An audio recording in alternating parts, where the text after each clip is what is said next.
Good evening, all, and welcome to the Tactical Devils. It's a night for celebration, and the Tactical Devils have a anniversary. We are 1 year off today. The first video came out the 11th of December 2024. So it is what it is. We have grown to 1,600 subscribers, and I think we are doing fairly well for a narrow, small channel. So I have to thank all of you. Tonight we're going to have the debate on Kobbie Mainoo. There's been a lot of debate on Kobbie Mainoo lately, and it all escalated in the press conference when Ruben Amorim laughed after being asked the question on Kobbie Mainoo.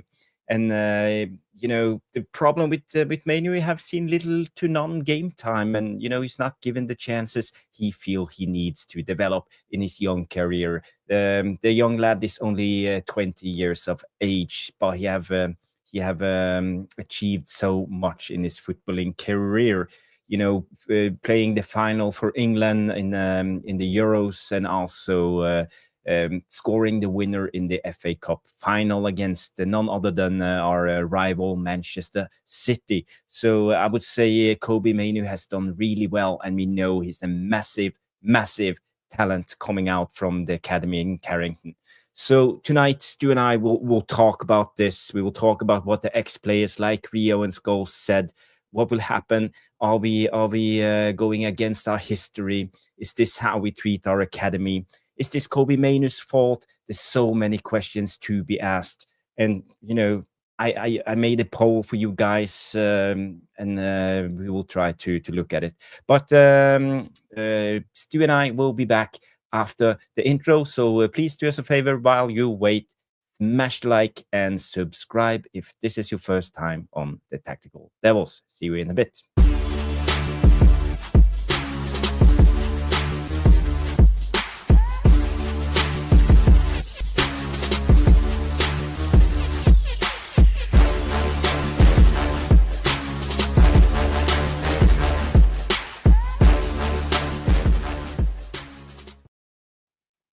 Boom, boom, boom, boom, and the Tactical Devils are live. Hope you're well, everybody. I see a lot of people have tuned in the chat already, so get your comments in on the Kobbie Mainoo thing, and over to Stu. How are you doing, my friend? Yeah, I am all right. Right in the middle of this house move, but it is what it is. I could kill EE, but it is what it is. But may I start by thanking absolutely each and every one of you who have tuned in and supported me and Jarvis in this project since day one. It's massively humbling. Me and Jarvis talk about it all the time, but yes, me and Jarvis talk a lot off screen, and we're just two guys. We're just two lads who enjoy football and have loved football all our lives. That's all we are. And you guys have been absolutely amazing to us, and yes, can't thank you enough. Nice. Happy birthday to the Devilish Tacticos. Oh, I think we named you in show 2, but we're still going to give you a happy birthday. Yes. And happy birthday to my old mate Jarvis for coming up with the idea. Puts all the effort in behind the scenes. I am a lightweight when it comes to it. And the show wouldn't be the show without my old mate. So a big up to you, pal. And a big up to the Devilish Tacticos. Thank you. Thank you so much. We really, really appreciate it. Yes, so incredible. I'm so glad that we sit here. So I think we have to give ourselves and you guys and all of us an applause. Oh yes, that's how you do it. Yes. Yeah. When we started out 1 year ago, we had an idea. We want to go more on the tactical bit, but we want to not make it boring just about tactics. We want to make it a little bit of an entertaining show, a little bit of humor, a little bit of just being us. A bit of us, a bit of knowledge where we've got it. Yeah, but yeah, trying to see football from the common man's perspective, and so many of you have contributed to this channel, and I just want to shout out some names. I see Catherine No Nonsense McDade always coming in early with comments. Big up Stu, big up Jarvis, the GOAT. Thank you, Catherine. Thank you. I'll be back in 1 second. I'll be back in 1 second. We have Jale in the house. We have Sebastian, evening all. Big up, Sebastian, MEFC. We have Mark Laces out. Big up, Mark. Hope you're well. Jamie Wayne is in the house. Yep, club in more depth. We will also cover that a little bit later in the show. I have some clips for you guys. We will go through it. Berarda came out with an interview. So, and we know the financial status of Man United. More depth, 761 million pounds or something. It's astonishing how much depth we have managed to gain through the years under the Glazers.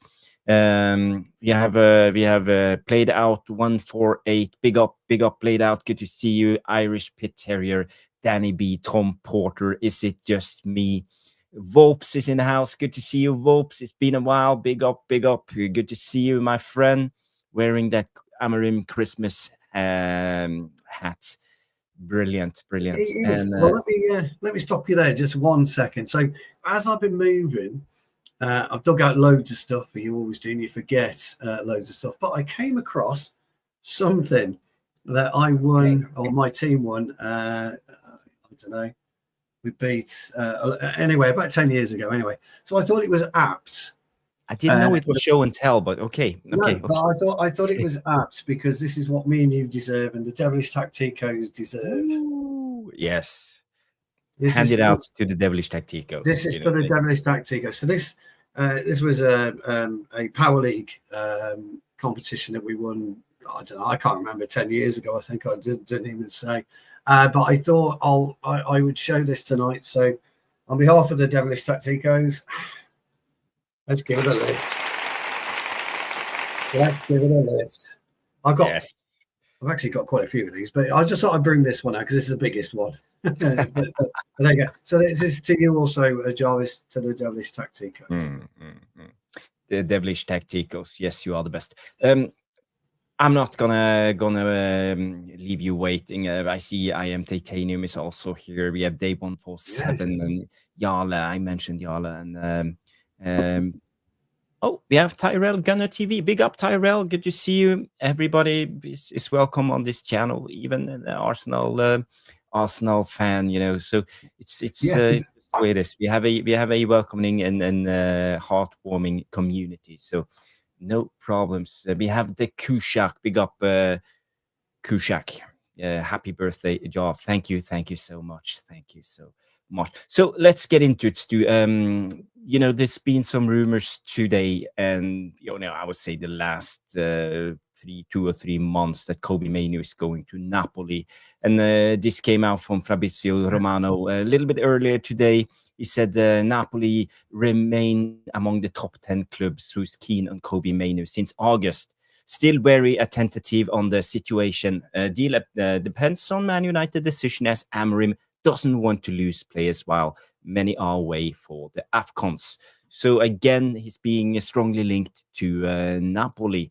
So again, my question is what to do about Kobbie Mainoo, first of all, because we got to solve this situation. It's getting more and more tense. I feel the journalists, the British media, the pundits, the YouTubers, everybody's asking this question, and us as fans are almost starting to demand Kobbie Mainoo to play. And it's very divisive. It's not about United, it's about the divisive, and we have now a split thorn fan base, the guys who support Amorim and the guys who support Kobbie Mainoo, and it's not healthy.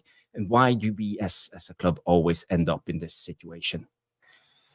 Yeah, great question. My eyes didn't deceive me. Yeah, my eyes didn't deceive me Monday night. I remember saying to you, it'll be either a 1-0 game or we'll thrash Wolves. And we thrashed Wolves. It was either way. It was never going to be a 1 apiece or a 0-0. And Kobbie Mainoo gets 12 minutes, 15 minutes, something like that. My memory escapes me. And I thought he delivered a more than competent performance over those minutes that he was on the pitch. I thought his ball possession was okay. I thought his ball carrying was okay, and he didn't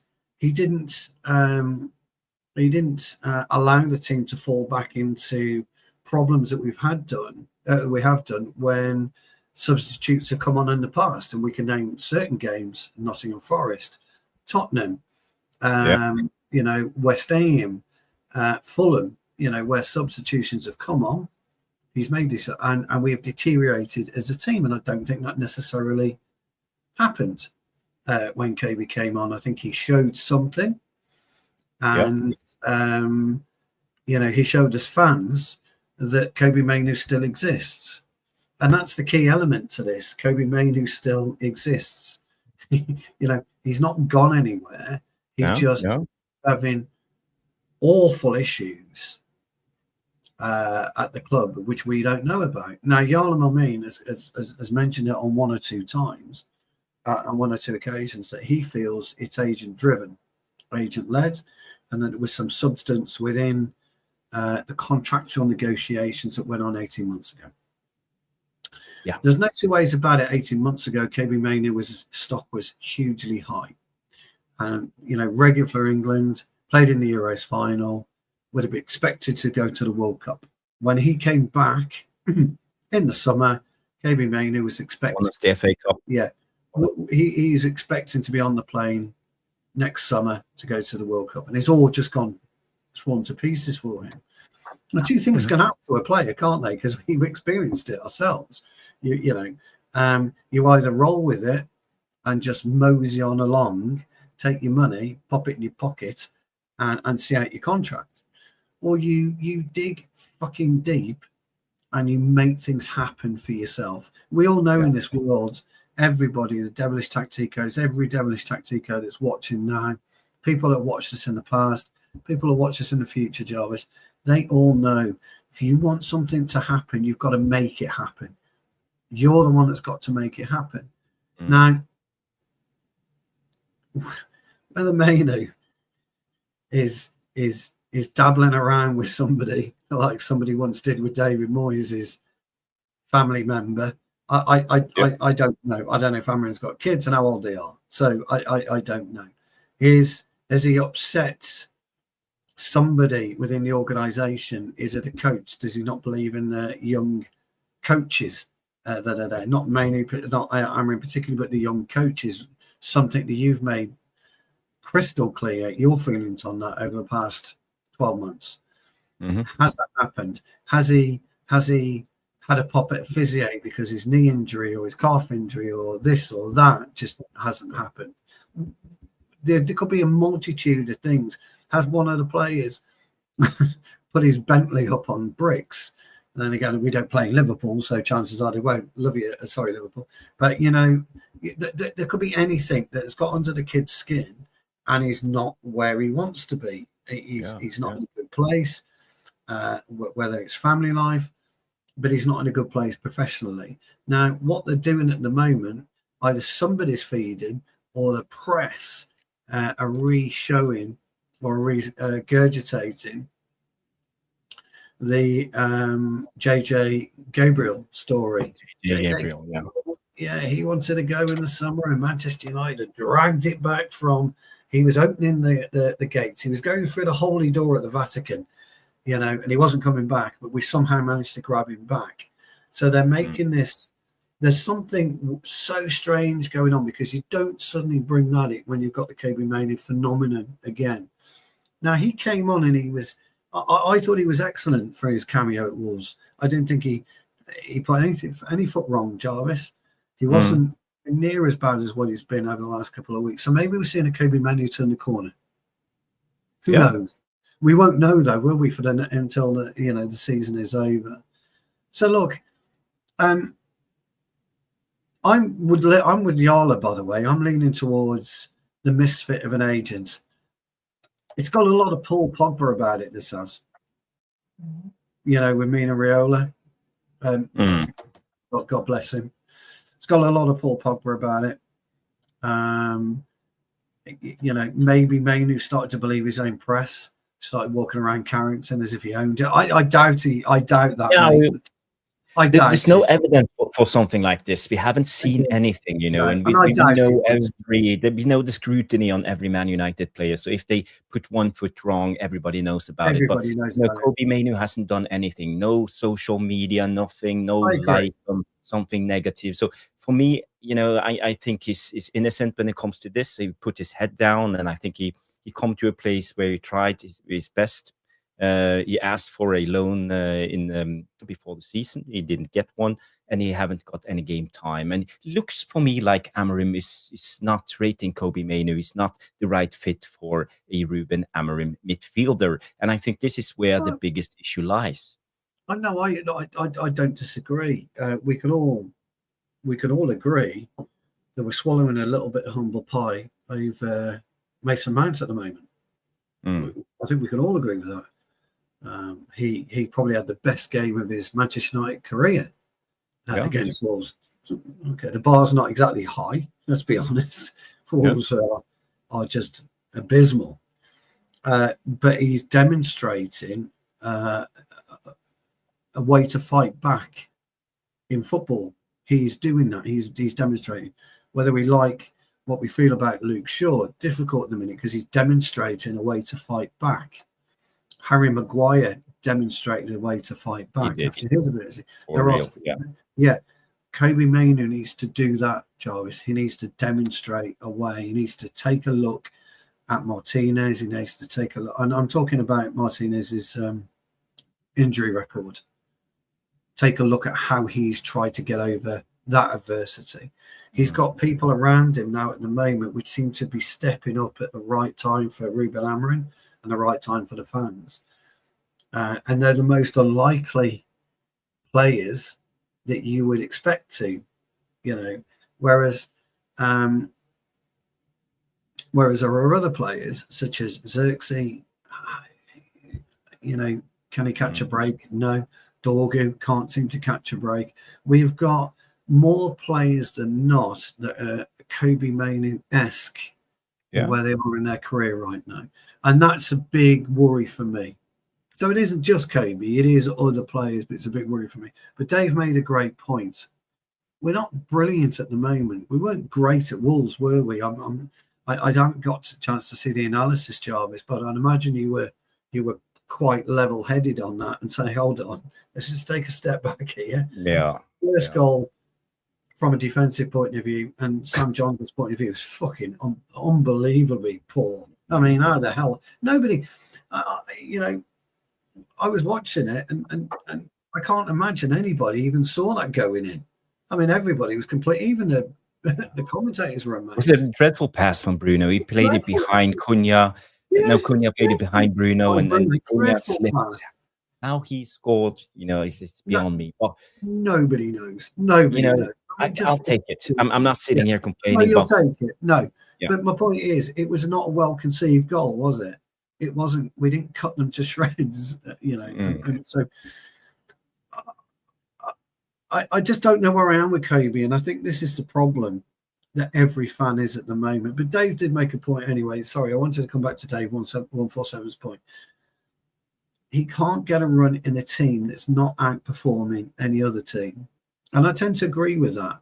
Agate comes on in place of Mainoo, and we both know Agate's been absolutely dreadful this season, but yet he gets in terrible above Mainoo. So we've got to start asking those questions. Why are certain players getting in ahead of Kobbie Mainoo?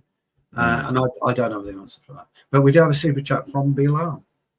Big up, Bilal. Thank you so much for that super chat. Bring it up, Stu. Bring it up. I'm bringing it up right now. And he says, 1 year of anniversary. Thanks for supporting this wonderful channel, ladies and gentlemen. That is unbelievable. That is go on, Jarvis. Give him the double whammy. Yes, we can do the double whammy. Me and the productions. Yeah, here we go. The super chats. Yes.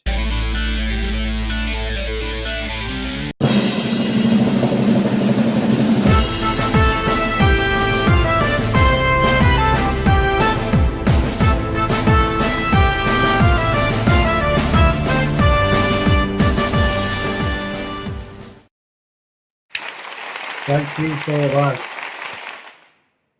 Thank you so much, I Am Titanium, for all the support you have given through the last year. You know, you are a gem for this channel, always supporting us, coming in with these super chats. So thank you so much, my friend. Thank you so much. And also another question coming in from Bilal. Is this a call-in show? Cool. If people wanna come on and have you say, give us a shout in the chat, and I will share the link. You know, so if you would love to come on, no problem. Please do. I just noticed that 21st Century must have given us 5 memberships on Monday. Yes, he did. Yeah, he did, absolutely. and a massive super chat also. Yeah, so. I can see. So I wasn't here to thank you for that 21st Century Vampire. So from me to you, thank you. Those memberships mean a great deal to myself and Jarvis. And we also have a membership. Wolves member for 3 months supporting the channel. Thank you so much, Wolves and Wolves. Also one of the moderators and coming in with a happy birthday. Thank you. The channel is 1 year old. But can you imagine where would we be in, let's say, 5 years? Could we be on 10,000 subs? I think we'll be on 10,000 subs next year. Jamie, we would love to have you on, mate. And even if you've got nothing to say, just come and wave and smile. You're one of those, again, great supporter of ours. Says how it is, which I like. We'd love to have you on. Even if you don't want to come on tonight, mate, please come on sometime, because and that goes to absolutely everybody. You're all great. I'd love to have Catherine No Nonsense Mateid on here. You know, you do what you want to do, old friend, but you're more than welcome. We would love to have you on at some point. You know, you don't have to show your face. You can come on, say hi, stay on for 2 minutes, and just leave again. You know, just take it as a big up, and then leave. You know, it's not that dangerous. No, it's for fun. Yeah. Another super chat. We have one from Played Out 148, $10. Well, let's give him the jingle, and then we'll read that one out, old friend. Thank you so much. We'll do the guitar jingle.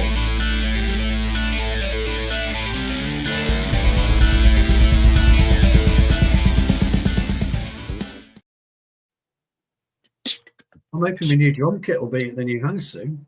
Yes. We want to see you on drums, and I can bring my guitar, and we can actually do some Stone Roses or something like Manchester music, you know. Oh, you can. Yeah, that's all I can do. I can just wank as it gets. I can do like 3 chords. The comedy value, that would be the Tactical Devils Band. Oh, God, fucking hell. Like, is that music? Don't know about that one. Played Out 148 says, whatever is happening, you can bet that the director of football, CEO, and Ratcliffe are dictating terms. Academy players had a hand in the player power problem that needed addressing to try and change the culture. That was very true. There was 1 or 2, wasn't there, academy players that were problematic, and we've had the odd 1 or 2 that's been problematic since. Garnacho, were you unhappy the way you left Man United? No. And then he grins. I mean, come on, grow up, mate. Just grow up. Pisses me off. You're just thinking of it, you know. It's so disrespectful for the club and us fans, you know. It's a slap in the face. You know, I don't care if we don't come along with Amorim, but you know, you always represent the badge and the club. So, you know, it's a way to do things. It's a way to do things. Thank you so much. It brings up a lot of it's a good element into the debate. Thank you so much. Played Out. Yes, Jamie, just so you know, mate, you are well respected in the chats. Devilish Tacticos think the world of you. And no swearing on camera. We're never prepared. Well, just a little bit. Yeah, Steve, be great. Okay, different view from Cash Shivam 1104. He says, why should he play Mainoo? 3 good reasons. And who does he replace? I can't see any place for him except when we need a sub. So he's asking for 3 good reasons as to why we play Kobbie Mainoo. first of all, Amorim, he wants intensity. He wants to play direct. He wants things to go quickly.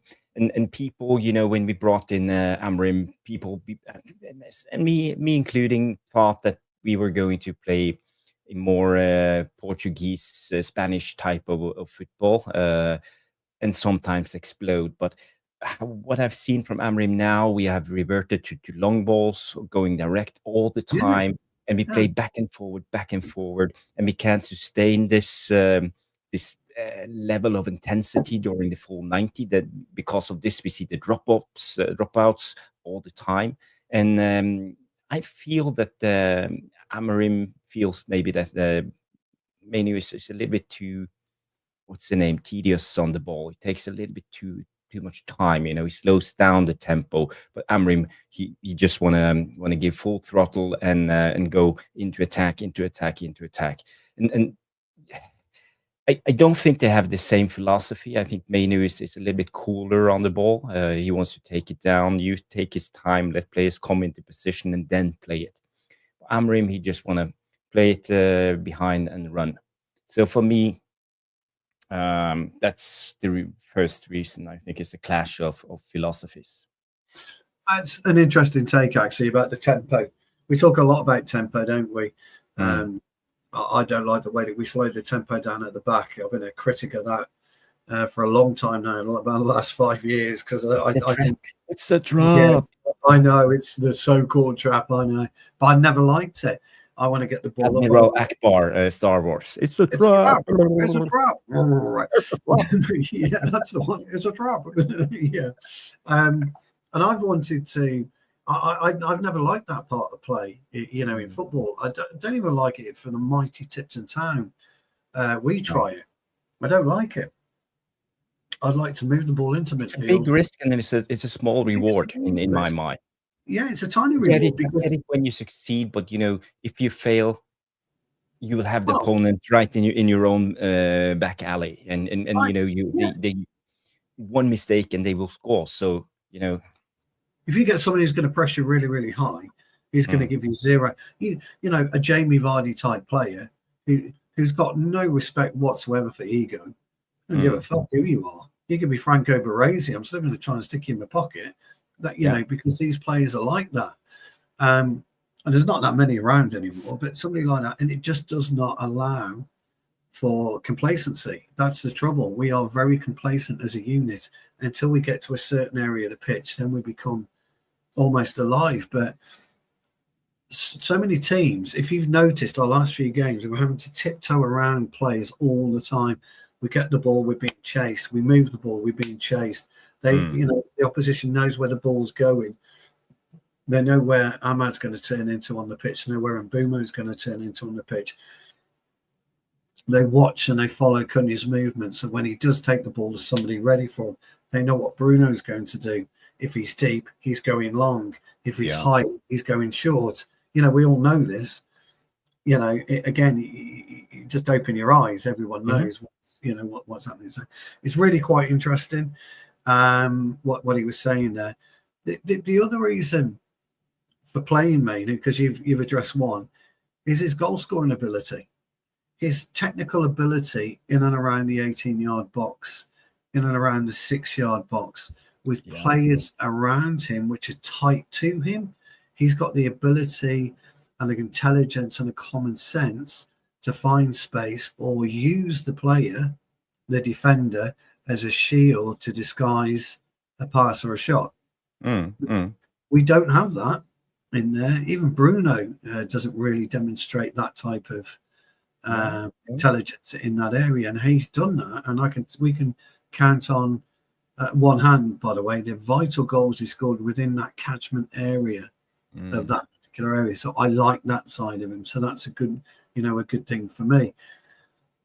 And more importantly, the third reason for me is I think when he's on his game, he knits the play together better than what Agate will do, and actually knits the play together better than what Casemiro could do. And that's really interesting for me. Are those two things? Those two things for me put him a bit higher in a pecking order than Agate particularly, and Mm. maybe Casemiro. Yeah. I think we agree on this, but I'm not done with the Kobbie Mainoo debate because I have a lot of things written down. I have No, keep going. Yeah, keep going. full of things, but I just want to bring out this. It's not on Mainoo. It's from Yala Malmini. Say, ouch! Brighton lost its striker Stefanos Zimas out for the rest of the season. This favors us since we got him in the cup, and that's a good point. But this came out today from Team Talk and Graham Bailey saying that Roma are expecting to terminate Evan Ferguson's loan from Brighton in January. So this got me thinking maybe we should try to bring in Evan Ferguson on a loan deal for the rest of the season because we know we need a backup. But now, when Brighton have a seasonal injury on their striker, we can put that in the bin. But so there's a lot of Look, another player that's lost his way, another young lad showing flashes of brilliance and kind of lost his way. Didn't lose his way anywhere near as much as what our former number 11 did.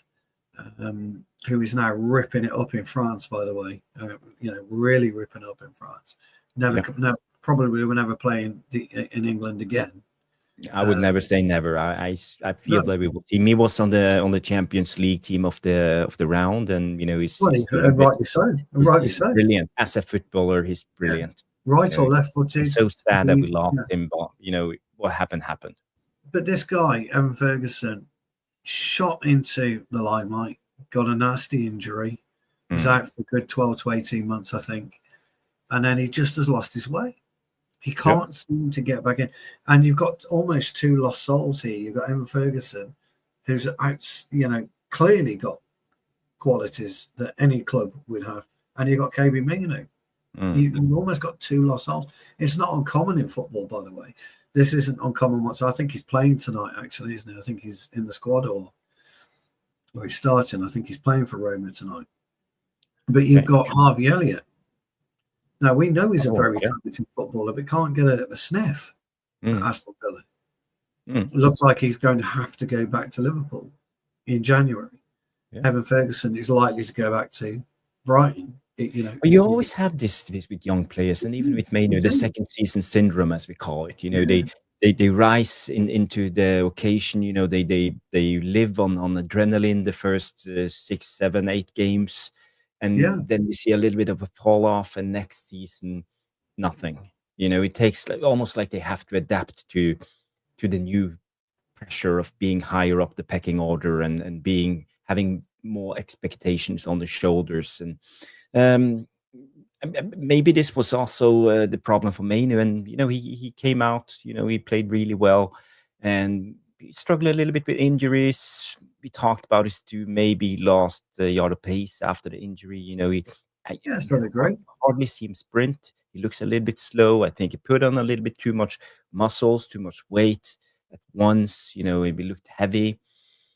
He didn't look as lean as he used to. So again, there's so many elements into this debate. But I want to move it on to another thing, and this is related to Man United and Ineos, Ratcliffe, and the Glazers. For me, I feel now when we have this debate between academy, youth, and the team, if the structure, if Ineos and the Glazers chooses to go the wrong way, because I think we are at the turning point right now. We could move into this and not prioritize academy players and the history of Man United.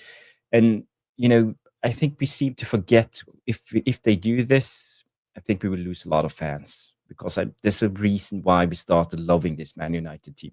In the 80s, you had players like Norman Whiteside, you have Robbo, we have legends, and coming up early 90s, Lee Sharp, Ryan Giggs, and then we had the class of 92, all those goals, and Beckham and Neville and all of this. It's always been a part of us, having these incredible talents coming up, and it's being part of their journey as footballers. It's one of the reasons why I think a lot of us support Man United. And I know Ineos have said they will buy players on their first and second contract, so we are bringing in young players. But what are we going to do with the academy? Because it feels, for me, maybe I'm wrong, but it feels like we are bringing in all these massive talents just to sell them on to make profit. That's just how I feel. So football, unfortunately, has gone that way. To sustain what you're trying to do with player salaries, to sustain what you're trying to do in terms of turnover, you've got to almost buy to sell. Brighton have been operating that model for a long time. Bournemouth have operated that model for a long time. Crystal Palace are operating this model for a long time. Aston Villa have done it in the past. We've never had to do that as a club. Liverpool have had to do it in the past.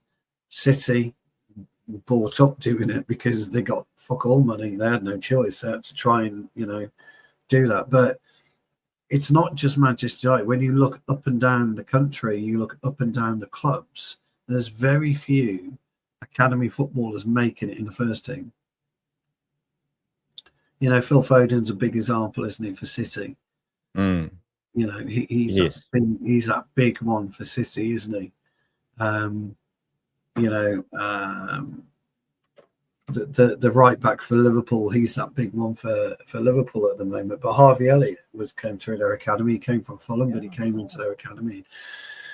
We're not getting anywhere. So it's just a quota that teams want to fill, have to fill, required to fill. But if you don't buy in players or generate players to make money, then it's never going to do. And our biggest transfer in terms of financial profit has still has to be Cristiano Ronaldo. Yeah. 700 something millions. No, 70. We went for 80 million. We bought him for 13, I think. That has to be our biggest profitable deal. I can't think of another one. But yet we've gone out and we've paid this type of money for other players. So, United have got to draw the line somewhere.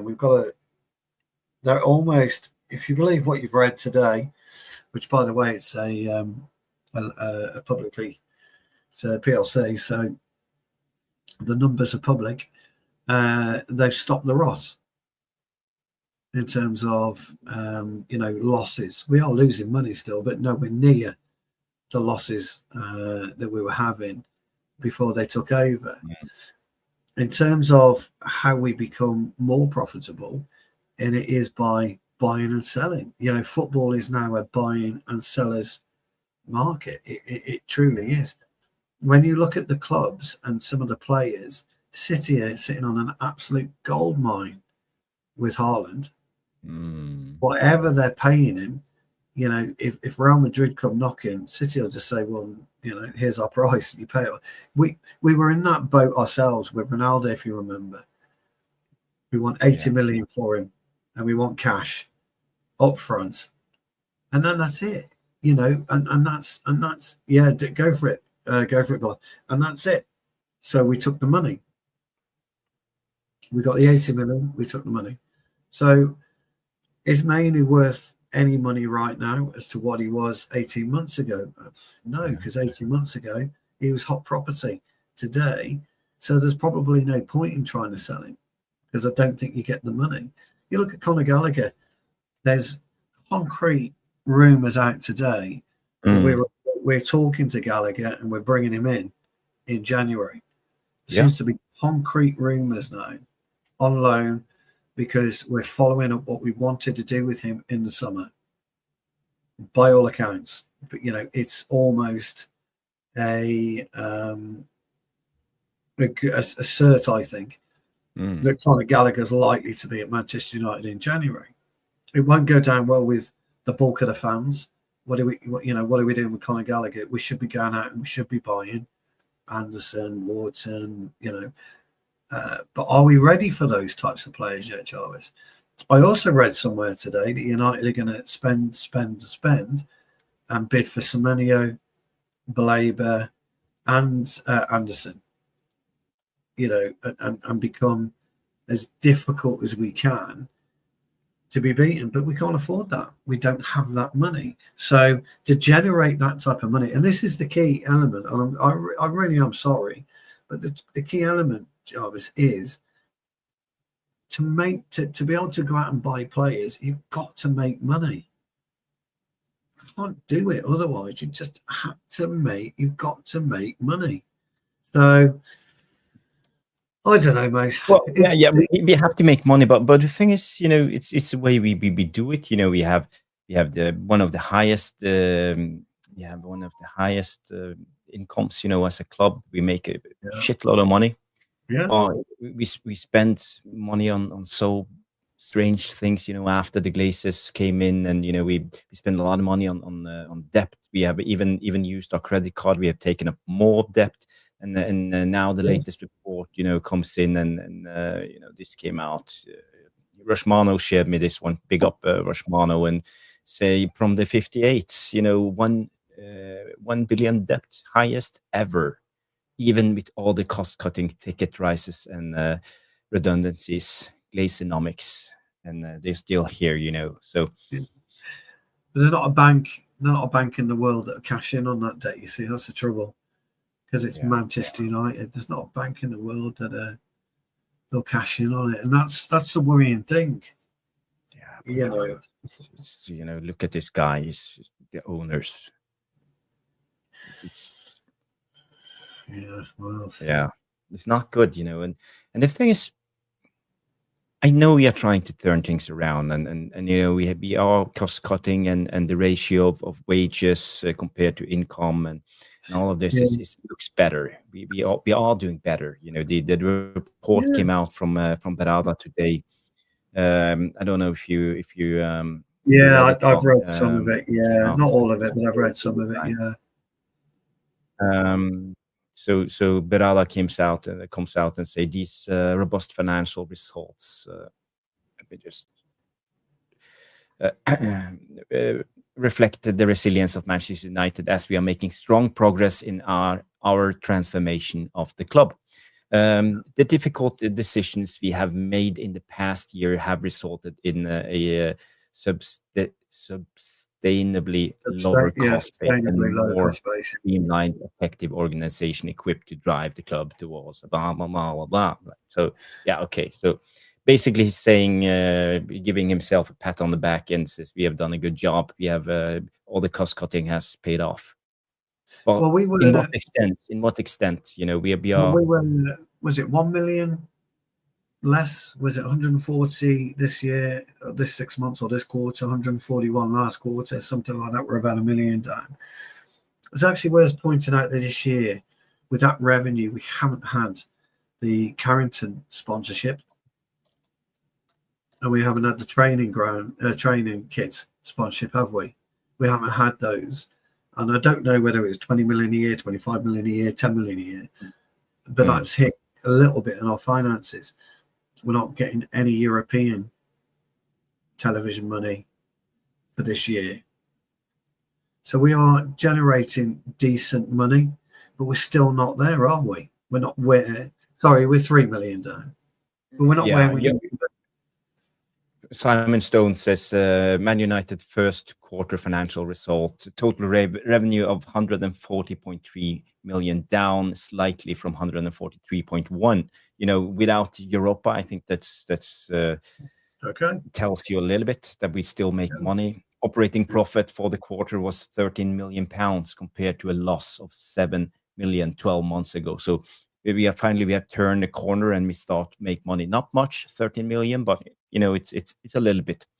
And the Umar Barada statement about more streamlined organization and performance and commercial performance over a long time. So we are doing a little bit better. It's not all doom and gloom. No, but it's nowhere near where we should be. We should be a club that thrives and is able to really compete still. without the benefactor status, as the likes of City have and the likes of Newcastle have. The same as Liverpool, really, the benefactor because of the the Werner, whatever his name is, the Boston Red Sox owner. They've got sports franchises all over the world, and you got Chelsea and a similar thing, with their venture capitalists. They've got oodles of money, whereas ours is all slow burning. It's we're not burning through cash like we were. So it's slow burning now, but it's very, very slow, and that's the issue. Yeah. Interest of the loan is why we don't make money, and Manchester United net debt has climbed to a record of let's say 750 million pounds. After the club, we borrowed an additional 105 million pounds from the credit facility. We started the year by paying off, I would say, was it 60 or 70, but now we have taken up more debt. So the 481 million debt stemming from the Glazers takeover remains unchanged. So we're not paying it down, we're just paying interests. The interesting thing about that, though, is so that the bank who's covering this knows that Manchester United can afford it. We can service that debt. It's not an issue, and that's the problem. We can service the debt. That's the issue. Otherwise, they don't lend you 105 million quid, do they? Nobody does. But it's like we're not going anywhere. The debt is the same. Exactly right. Manchester United can't. If we are doing this right, we should focus on eliminating the debt. Trying to free us from the shackles that Glazers has put on us. And I think this is where the problem lies with a lot of us fans, on the support of Ineos, because the Glazers are still here, and we can still feel them. They are part of our club, and they are holding us back tremendously. So it is what it is.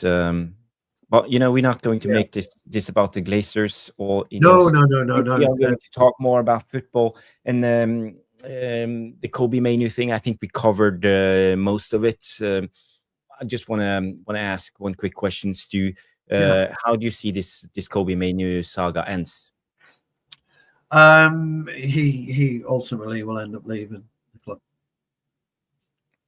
Okay. I don't see. In what extent do you think it will go on a loan, succeed? Well, I think the Glazers will want to get money for him, or Ineos will want to try and get money for him. I don't think the money's there.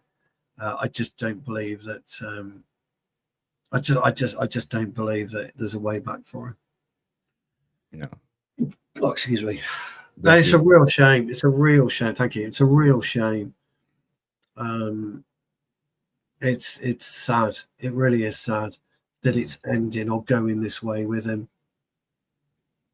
Unless he comes in for Mbeumo or Ahmad, excuse me. Sorry. And he comes in for any of those and he has a stellar 2 or 3 games. Then it might change the way that we view him, or it might change the way that Amorim views him. Because whichever way you cut it, Jarvis, we have got problems. We've got Matsari going, we've got Ahmad going, and we've got Mbeumo going. We've got problems. Yeah. So they're trying to get Sesko back, aren't they? Potentially for Monday night on the bench, I read. I heard the rumors. They said Sesko will be back. I don't buy that. I don't think it. But this is the problem when you don't have squad depth. You rush players back from injury, and often they get injured again. We are talking about a knee injury. The club came out 4 weeks right away.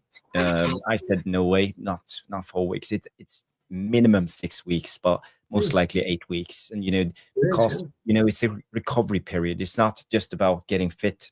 It's about coming back to match sharpness and all of this. And you need to do at least 5, 6, 7 good trainings, with full intensity to know that you can come into the game. So and if he's ready, and we are a little bit worried. Maybe he can come back on Monday. I say, don't do it. Don't do it, because we don't have any backup when it comes to the striker position. We are forced to play a false nine. And we see sometimes we suffer because we need someone who's on top, the target man, the guy who can pin down at least two center backs. And we don't have it when we all drop down into the same area, and we just no, we don't. No, Which is what no. we demonstrated or not. Look, I would love to see Kobbie start on Monday. To be honest, I think the Bournemouth game would be a brilliant fit for him. And I think it'd be absolutely ideal. But he won't start, but I think he should. Yeah. I think this is an interesting question from Barman. Do you really see some agenda behind Kobbie's treatment, or will he be given a real chance during the AFCON? And for me, I felt I said it right away when the wage demand of Kobbie was leaked out. I would say a year ago, 12 months ago, or something. And when that came out, it felt for me this is club driven, and I think they are trying to turn the fan base onto giving them a reason to sell Kobbie Mainoo, because I think they are financially in a struggle right now. We have so many players we want to buy. We want to go in for Elliot Anderson, Baleba. We need wing backs. We probably need centre backs because Maguire is not getting younger. Same with Luke Shaw. We maybe need a second striker. There's so much to do. We need so much money, and we have no leeway, no room to maneuver in this market. And it's an expensive market. Everything is getting expensive. We all know that by going to the grocery store or paying the electricity bill. We all know how much cost has risen, and gone up. And now as a club, they understand that we need money. So I try to see this from at least two angles. I know they want to sell Kobbie Mainoo because of this, but I don't think the money's there, though. That's the trouble for me, pal. I don't think the money's there. You would have got 80 million for him 18 months ago. 90 million quid. If we got 40, I'd be fucking amazed. Yeah, and as Barman also comes in, you so say we are devaluating Kobbie at the moment, and definitely we are. I don't think we will get 40, maybe 25, maybe 25. Which is ridiculous for a player of his talent. Somebody picks Kobbie Mainoo up for 25. No. It's outrageous. Yeah, it's outrageous. I don't see him, actually, to be fair, I don't see him going on loan in January until the AFCON is over. So the lads go this weekend. I think our lads play Monday, don't they, and then fly out after the game. So I think they play Monday, the lads. Then they go. And then we might not see them for a month. No. So 15th of January. And I suspect Ivory Coast to go deep into the tournament. I so think I'm going to go deep. Same with Morocco, always a great team. And Cameroon. I'm not sure about Cameroon. They've been a little bit off. So maybe we'll see Mbumo earlier, but at least Ivory Coast and 100%. And the thing is, though, the thing is, who do you replace them with then? Because if you don't use Kobbie Mainoo, who do you replace them with? Well, there is one we can shuffle. We can shuffle around and actually we can shuffle, yeah. We can shuffle. We can move Mason Mount into one of the four midfielders and use Xerxes as one of the 10s for rotation. Which you could do, or you could bring in the ball player, and you could bring in somebody who knows what he's doing in the box. Yeah, you've got to give the kid. You either play him, or you don't bother with him. You take. By the way, big up Mick. Big up Mick. Good to see you. Sorry, I didn't realise you were in. Big up Mick. Hope everything's all right, mate. Or take him out of the equation like you did with Garnacho. Get him gone. You're on the bench. You ain't playing. You go in the summer or you're going in January. Dude, make a decision. Yeah. It's just doing my head in. No. It's not the last of the Kobbie Mainoo debate. We will talk more about Kobbie Mainoo going forward. There are some other updates tonight, and we've been linked to a guy that I don't know much about, but I don't know if you saw this too. The Brighton player, we've been linked to him, and this came out a Tyler new Adams, the Bournemouth player. yeah. Tyler Adam. Yeah, So, we've been so linked with him do you before. know Actually, anything about Tyler Adam, and would you take him? I don't know a huge amount about him, but I know there's a couple of the lads that do, and they race him. But I think he's played, or he did get in the England squad recently, but then was dropped. And so, but I'm looking forward to watching him play Monday night. Yeah, because he will play, and for me, if he, as far as I know, they're trying to compare him to not Anderson so much, but a player like him. Anderson's a bit more dynamic, but I'll be interested to see him. So I haven't seen a lot of him because Bournemouth don't get a lot of coverage and airtime in the UK. No. So I'm not seeing him. So it'd be interesting to see. Because says he's a holding midfielder. We are linked with holding midfielders. He would be cheaper. He would, but is Bournemouth a selling club? Well, yes, they are. If you think about Humland went, no, not Humland, the one that went to Real Madrid. Yeah. The Spanish guy with the Dutch name, Huijsen. Yeah, Huijsen went to Real Madrid. They have sold a couple of players. Sabarny, they sold Sabarny. They sold Semenyo wants to go probably in the summer. So they are a selling club. They are. If you're bringing in Conor Gallagher, who's a holding player, and can play an 8, by the way, Gallagher, why would you? Maybe you're looking at age there with him. I saw a question. This came out. Big up, Rashmano. Good to see you. I hope you're well. Transfers MUFC. Go subscribe to his transfer channel on X. Comes in and say, can the manager play a player who wants to leave? And I think that's a brilliant question. But do we really know he wants to leave? He have said that he wants to go on loan. There's been issues with the new contract, the contract renewal. But I never heard Kobbie Mainoo state publicly he wants to leave the club. The players, we have ex-players coming out say he should leave, he needs to go. Rio Ferdinand's goals. But I think Kobbie Mainoo has kept himself professional in this. He's not spoken. He's not spoken out like Salah. He's been crying recently. Yeah, what a baby. The best way to deal with somebody like or something like this is to put Kobbie Mainoo front and center at a press conference. But are we in a situation where if they can't agree on contract renewals, because it's all about money. Contract renewals is about money. So if Mainoo feels it's more worth, then now he's on 20 to 25 million pounds a week. That's a modest salary. When you're a Premier League player, especially playing for Man United. We heard the demands started about 180 million. It came down to about 150, 140.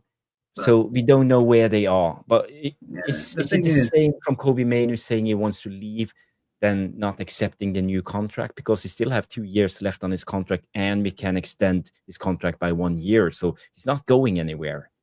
Yeah, but now he's only worth 25 grand a week, probably 15 grand a week to any club, because he's not on the pitch, he's not performing regularly.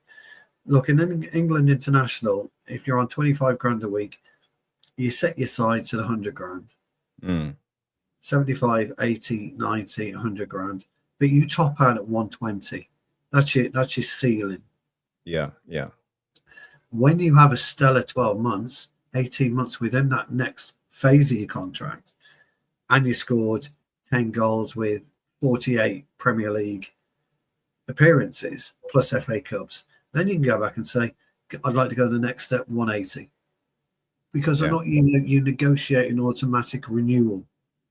You make 60 appearances in the next 18 months to 2 years, and that's all competitions that we're in. I'm just using a number, by the way. Yeah. After 60, you go from 120 to 180 with immediate effect, backdated to your current contract starts. And that's what you do. That's how you do it. It's a very easy negotiation. It gets done all the time. And within that, Kobbie, your appearance fee, because by all accounts, it's anything from up to $5,000 to maybe even $10,000, an appearance fee. If you score a goal, it's $5,000, an assist is $2,000. You can supplement your income all the time. Plus, they get a share of sponsorship money. Plus, he'll, if he's playing, he'll get bigger sponsors. So he's losing out on sponsors at the moment. So if he was on, I don't know, $10,000 a week to wear Nike football boots, but he scored 20 goals in the Premier League over over a 2-year period, he's going to quadruple his salary to probably $60,000 a week with Nike. It's all about playing football. That's the contracts. They're awful things, but they're very easy to negotiate because you allow the club to give you an offer. You look at that offer and then you counter that offer. And that's how I would, you do it. And if the agent is telling him, look, you're worth $200,000 because Phil Foden's on $200,000, Rico Lewis is on $200,000, Oscar Bobby's on $200,000, then that's where you should be. You should be asking $400,000 a week, not a penny less. And if this agent goes in and negotiates like that, and Kobbie Mainoo isn't strong enough to turn and say, whoa, come on, mate. This is what you want, not what I want. I want to play and stay. I want to play and stay. Those are your two criteria that you've got to do for me. I want to play and I want to stay. And the only way I'm going to do that is to take $100,000 a week. Okay, I will get a better contract if I perform. That's what happens. You're not going to get anyone in anymore that comes to Manchester United on $350,000 a week. What did Bruno start on salary wise? Who can tell us what Bruno? I think he started on 85 or 90 something. Like. I think it was a little bit below 100K a week when he came in. He worked his way up to the top earner at the club. 350 something, 25. He made the transition himself. Yeah. So Kobbie Mainoo should be looking at that. You started on $25,000 a week, we'll move you to $75,000 a week. But take the steps. Take the steps. If you can't survive, Kobbie, if you're watching, which I'm sure he is. Most likely, if you can't survive on $75,000 a week, fella, you've got to be asking. You've got to be looking at yourself, mate, and asking yourself. Don't look at Jadon Sancho for fuck's sake. No. Don't look at Rashford. Don't look at any other player. Just look at yourself. First and foremost, Mo Salah was a model professional at Liverpool till they got that massive contract. And ever since he signed that contract at had a drop off. The first big contract. He is all over the place. He's never had a steady. He's earned too much money. And there are problems for players that earn too much money. There are. It's been seen before.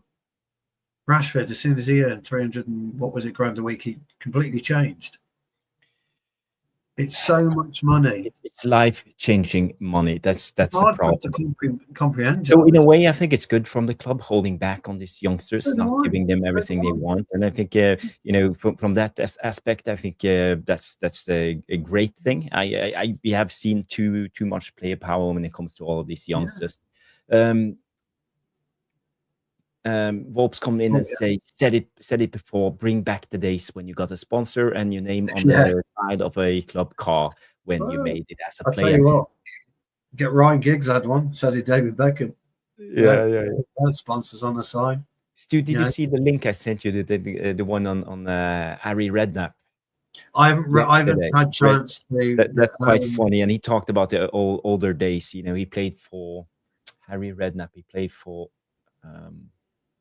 was it Wolves? Leeds? I don't know who Redknapp played for. He's West Ham. Redknapp was. Was it West Ham? Yeah, he played for West Ham. I'm sure he did. Okay. He said he made £5 a week, and the good place made £6, and the best place made £7 a week. In those days. That's it. We are talking about the 70s. It's true. It was Spurs. I was at Tottenham. Big up. He went 350 quid, 350 quid a week. Life-changing money back then.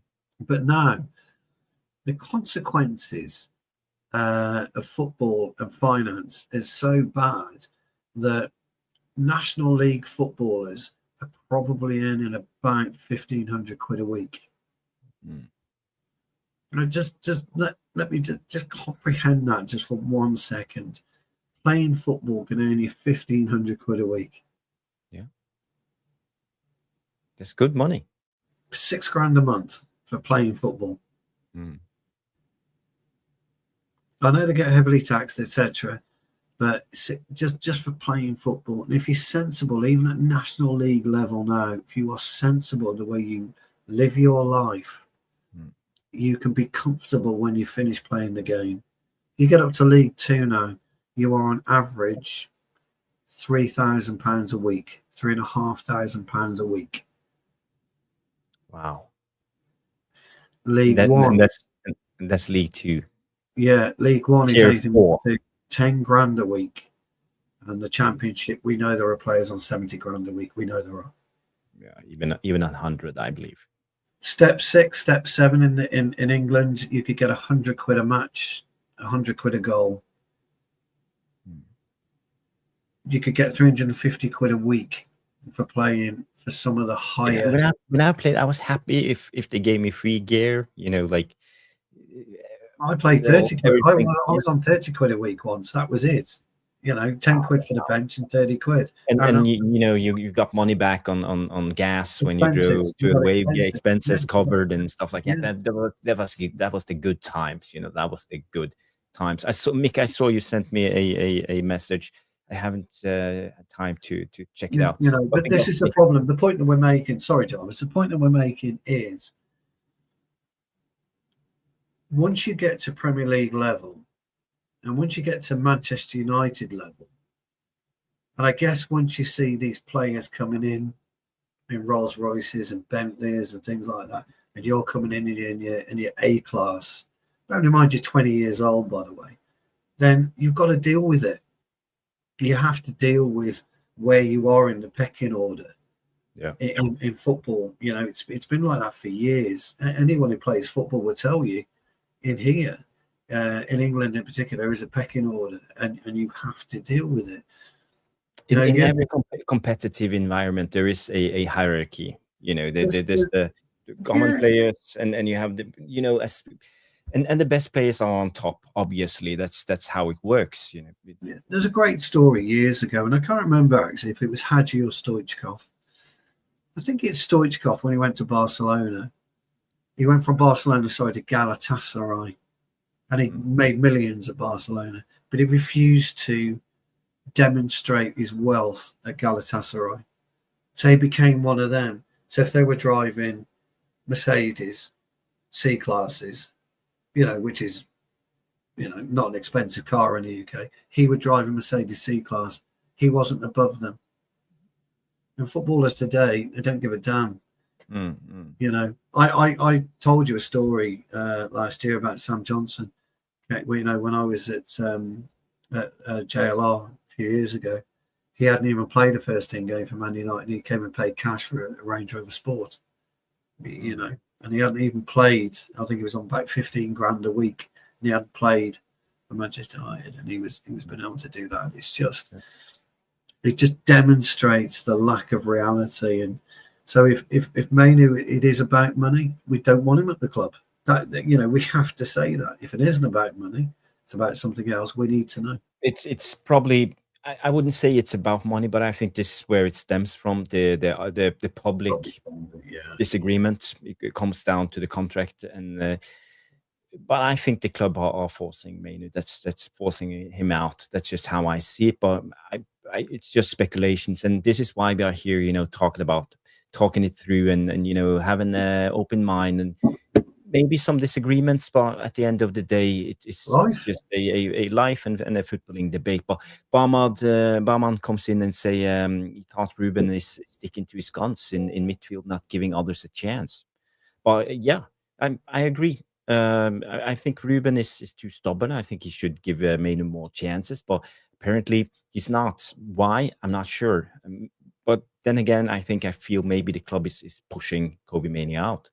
I think they want to try to get a sale. When you look at assets that we've got, $100 million asset is probably no longer $100 million. Probably only 60 million. Yeah, Bruno. 60 million asset. And oh wow, what a great question. Yeah, so we don't have those assets. This is the thing, you see, we don't have those assets anymore, do we? We, you know, City are sitting on Haaland. What do you think Haaland would go for now? It won't ever be anywhere near what Neymar went for. Those days are gone. But what's he likely to achieve money-wise, finance-wise? Mm-hmm. You know. By the way, I got a voice message from Mick. He wanted me to play it live, so I will see if let me know if you can hear him. Yes. And you're having this Kobbie Mainoo. Let me start. Jarvis, I'm watching you guys, and you're having this Kobbie Mainoo debate. My theory is that Ruben Amorim likes him on the ball, very technical, gifted, but the reason why he's not picking him is off the ball. There's no physicality, and he wants him to be more physical and beast mode, which is something that is not in Mainoo's locker. That is the only reason why he's not getting picked and being developed, I think. What do you think? I don't know if you can hear Mick. Did you hear it, Stu? Yeah. I tell you, it was great. He's talking about what you said. So Mick was late to the show. We know that, but he's picked up on what you said. Too lethargic during position. But I don't disagree with you, Mick. I think that's you are touching a good point when it comes to this. We have the super chat from Bilal.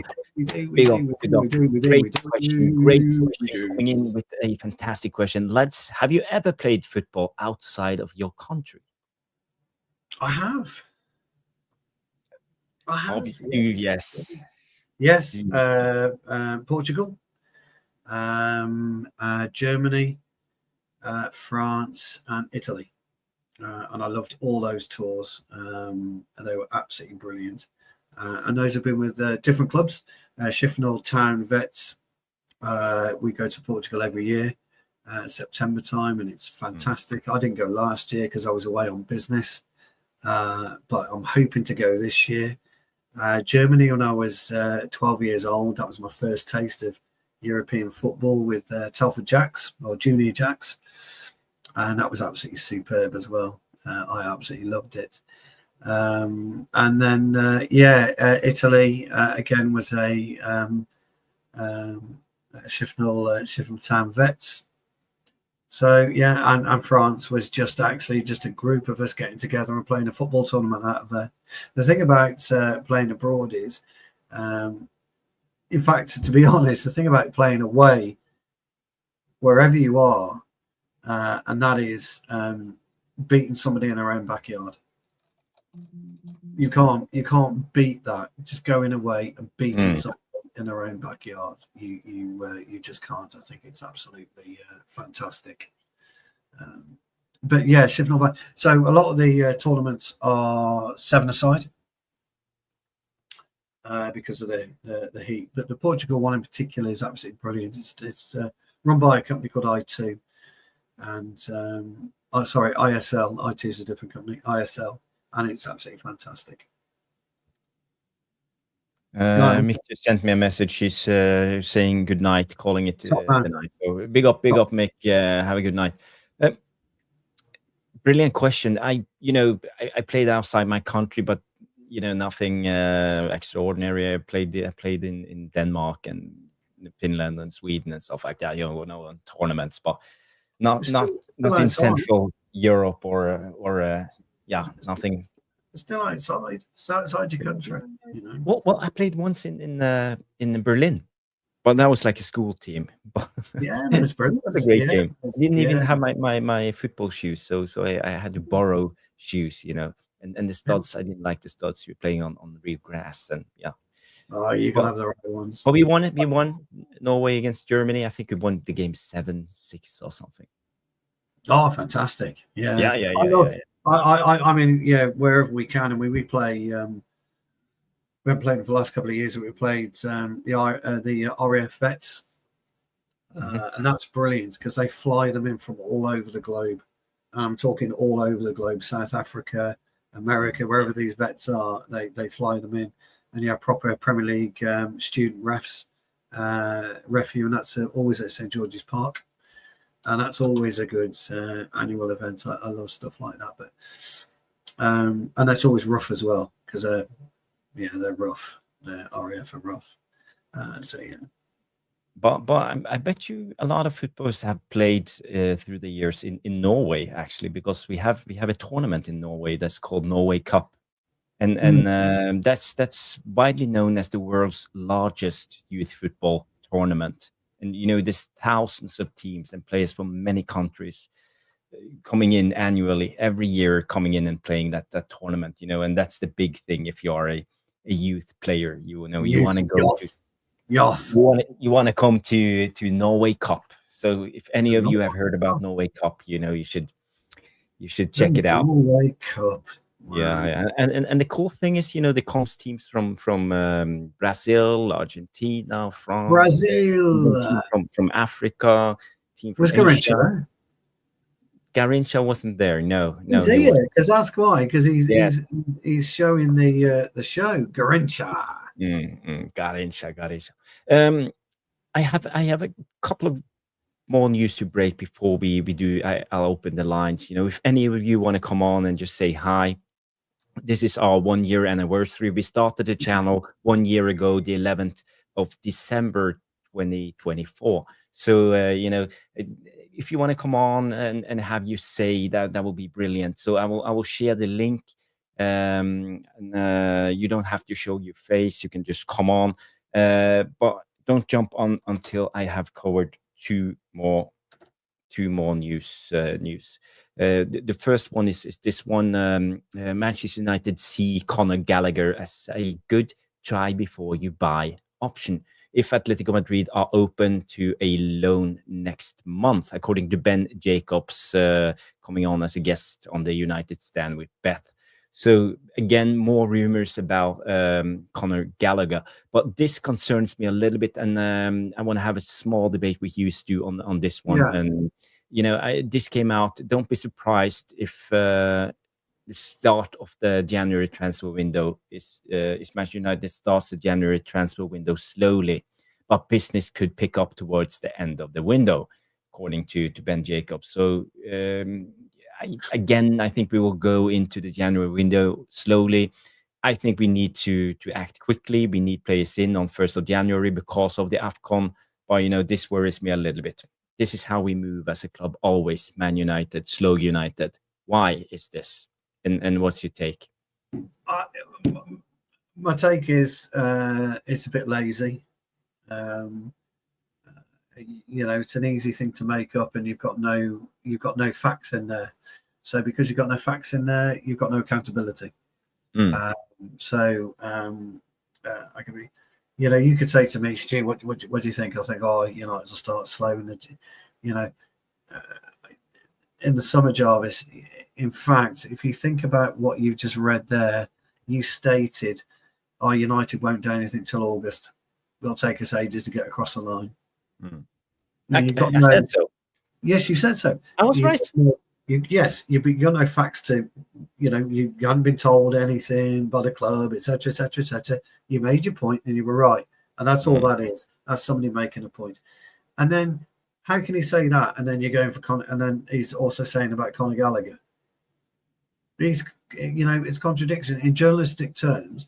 It's completely Exactly. It's quotes. I just an didn't opinion. see the show, Yeah. so It's I don't just know an what was said and how the context of the show So was. I think But I think well, for me, it worries me because it's not the first time I heard that Man United are not looking at January window as a real opportunity. it's been a couple of times. Yeah. Yeah. So again, where are we at this?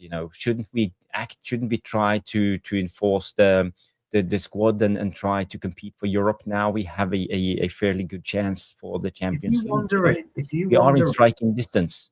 Yeah, if you wander into the Christmas period, limp over to the New Year, and you're sitting 5th, 6th, or 7th, and you haven't or don't invest in your squad because you haven't really been anywhere near challenging for Europe properly for the last couple of seasons. We dillied and we dallied last season, didn't we? Because of what Eric Ten Hag did with us and the FA Cup. Then, and you don't strengthen, then you've got no business running a football club. Give yourself the opportunity. We always say, give yourself the opportunity to achieve a goal, to achieve a target. And we must act. We have to act. And if we don't act, then we might as well forget it, honestly, because what happens if we don't act and we start slipping down the league? Does Anderson want to come? Yeah. But what if we're 4th, Champions League? Anderson, thank you very much. Manchester United. I think this is. I agree with what you're saying, but I think this is where we are wrong because the January transfer window has already started.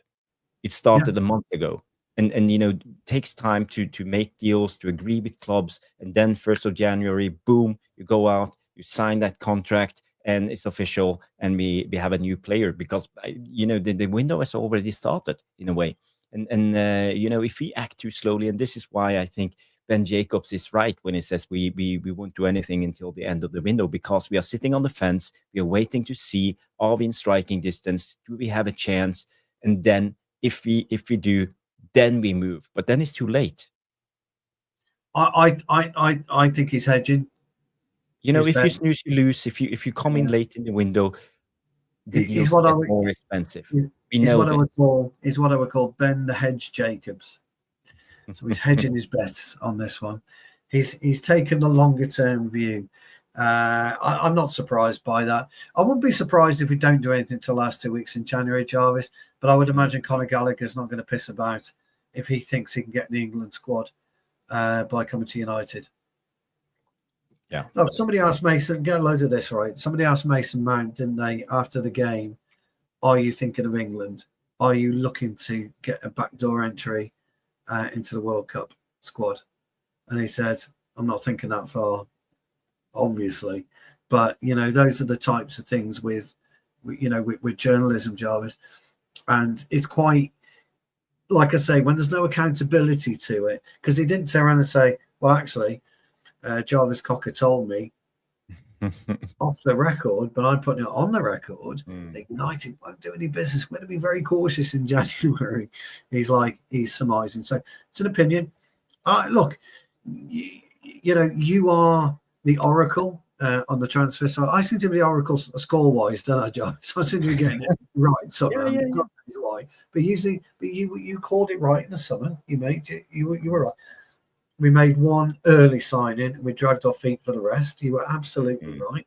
I did think and we didn't sign 6, 7, 8 players as we talked about. Yeah, exactly. I thought we'd get Cunha, didn't I? I thought we'd get Cunha. I mean, I raved about him, so I was delighted. I didn't care, when we got it. But you were right. You turned out to be correct.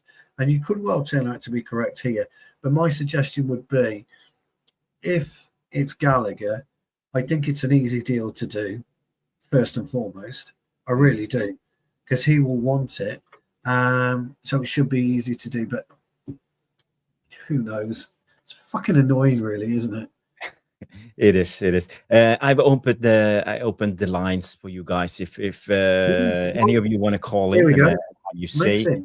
Mix in. Yeah, Mick Ruby coming in from Bali, I believe. So Mick, if you're ready, thumbs up. It's good to go. There we are. Good to go. Naked man. How are you? Okay. I'm good. I'm just about to go to sleep, but I just wanted to come in and naked man. Hang on. Yeah. Hang on, I got a little bit of echo. Yeah, hang on a second. Can you hear me now? Yeah, there was a brilliant super chat, but I want to troll Jarvis a little bit. Like, what was the latest super chat? Can I bring it up? Yeah. 2 seconds. Here we go. Did we have a couple hours up, have we? Oh, yes, we did. Yes. So do we have a story? Yeah, congratulations for the anniversary. But of course, the real X-rated question is regarding Jarvis's Berlin story. The real question from Mick Ruby here comes that, have you ever played with your balls outside your own country? Jarvis, Berlin story incoming. Are we talking about Berlin or? What happened in Berlin, Jarvis? Stays in Berlin. What happens in Berlin? No, I'm not going to tell any stories right now. You know, a gentleman never tells. That's just how it is. He doesn't. I know. Last time I remember you were telling your divine experience when you went to Berlin on a school trip when you were 17. Jokes aside, guys. Good to see you again. It was Mick. It was times when we were young. You know, I got some love letters when I received home. It was different times, and I'm always a perfect gentleman. So, and when you used to send the love letter back to the girl, you take the Old Spice perfume, right, and you spray it on the letter, right? You remember Axe? Brute. Yeah. Axe, yeah. Now, regarding the January window, it's quite interesting. We all know that we need reinforcements. Because players are going on AFCON. This might be the opportunity also for Kobbie Mainoo to shine, right? Get minutes. However, I kind of agree a little bit what Ben Jacobs was saying, because why would Crystal Palace sell Adam Wharton in January? Why would Nottingham Forest sell Anderson? These are unattainable targets in January, unless you fork up 100 million or Belieber. Belieber might be more attainable because he's not having a good season. I think these are more targets for the summer. I know that United are looking at one of these three players, and even Stiller, right? Yeah. So it's going to be a very hard move if you're going to go and get one of these top tier targets in January, because it's a buyer's market more than the seller's market. So the clubs will not let them go in January. So I see what you pulled up there, Ben Jacobs' tweet regarding Conor Gallagher. I think that might be a plausible stopgap, right? Try before you buy, or a potential reinforcement. I don't see us getting in a top level midfielder in January. It's mission impossible almost, unless you fork out the money. And plus there was financial reports coming out today as well. Of course, we cut down the wage bill a lot. We do have money to spend, but will we do it? Potentially if the opportunity is there, but we will not pay that kind of cash, in my opinion. So therefore, I believe it's going to be like a potential Conor Gallagher on loan, which I wouldn't oppose, right? But there's always tweaks in the system that we keep arguing about. I think that Bruno is wasted to play deep.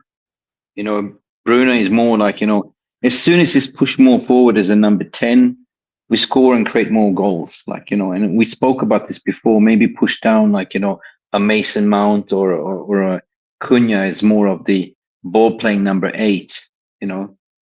Because that's what we're missing. We're missing that physicality. We're not going to play a double pivot with Casemiro and Bruno.